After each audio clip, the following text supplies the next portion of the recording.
नमस्कार बच्चों, स्वागत है आपका बे पार्ट फर्स्ट में। और हम पढ़ रहे हैं राजनीति विज्ञान का अंत अनुशासनात्मक उपागम उपागम दृष्टिकोण।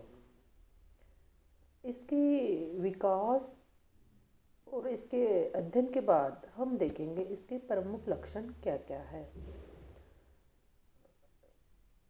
सबसे पहले हम बताएंगे ये जो दृष्टिकोण है एक व्यापक दृष्टिकोण है।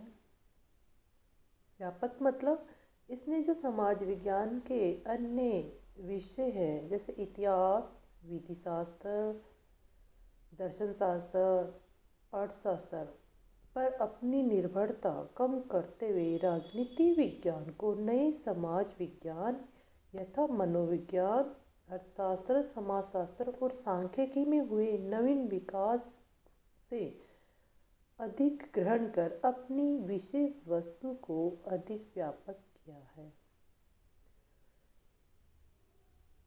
दूसरा पॉइंट आता है हमारा पारस्परिक अध्ययन पर बल, अर्थात अंतःशास्त्रीय उपागम के पक्षधर विचारक ये मानते हैं कि राजनीति विज्ञान का अध्ययन अकेले में और अलग थलग करने की बजाय समाज विज्ञान के अन्य विषयों के संदर्भ में मिलजुल कर करना चाहिए।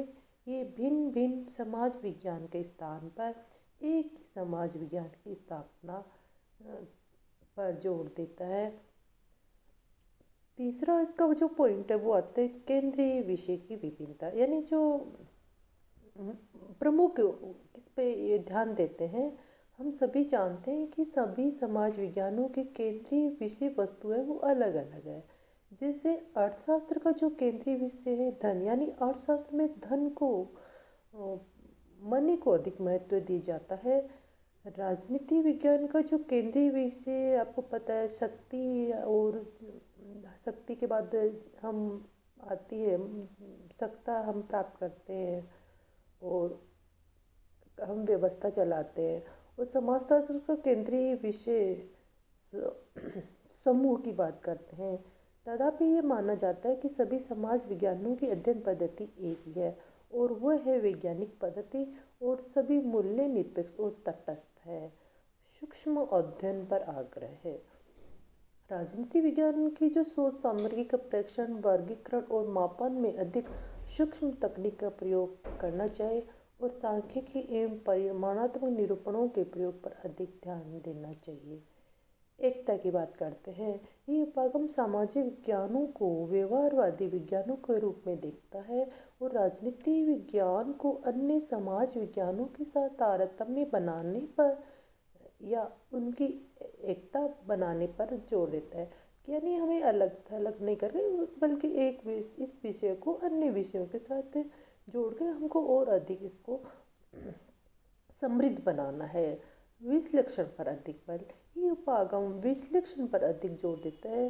ये संस्थागत अध्ययन के स्थान पर प्रक्रियाओं के अध्ययन पर बल देता है और ये राज्य सरकार, संविधान आदि के अध्ययन के स्थान पर राजनीतिक व्यवहार, मतदान व्यवहार, दबाव समूह आदि के अध्ययन की भी बात करते हैं। यानी हम सिर्फ राज्य सरकार तक अपने अध्ययन को सीमित नहीं रखें बल्कि जो व्यवस्था को चला रहे मानव उसको समझे।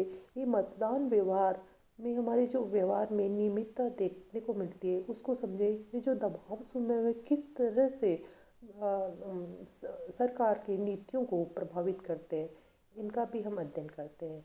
अगर संक्षेप में हम कहेंगे बहुत ही गिने चुने शब्दों में तो कहेंगे कि सेकंड महायुद्ध के अंत तक राजनीति विज्ञान को राजनीतिक विश्लेषण में, राजनीतिक समाजशास्त्र और मनोविज्ञान में विकसित किए गए सैद्धांतिक की प्राविधिक उपागम को आत्मसात कर लिया और चुनाव संबंधी व्यवहार, राजनीतिक विषयों के अध्ययन के अनुसंधान आदि पर अधिक ध्यान दिया। जब समाजशास्त्री ऐतिहासिक और वैज्ञानिक विकास को समझने में अपने आप को पर्याप्त समझने लगे तो आर्थिक सिद्धांत, गणित और सांख्यिकी प्रारूप पर भी अधिक ध्यान दें कि क्यों नहीं हम इन अर्थशास्त्र और गणितीय एवं सांख्यिकी मापदंडों को राजनीति विज्ञान के अध्ययन में शामिल करें।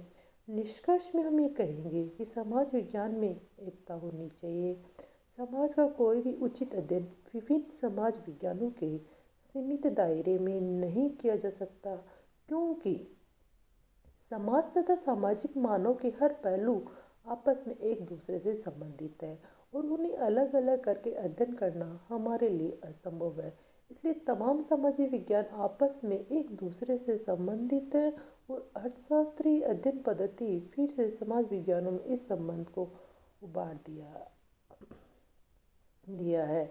आज राजनीति विज्ञान और शास्त्र, राजनीतिक सामाजिक मनोविज्ञान, राजनीति शास्त्र की कई नई शाखाओं का खुलासा इस बात का प्रतीक है कि राजनीति शास्त्र अन्य समाज विज्ञानों से संबंध स्थापित किए बिना नहीं रह सकता, न ही अन्य समाज विज्ञान राजनीति शास्त्र से संबंध विच्छेद कर सकते हैं।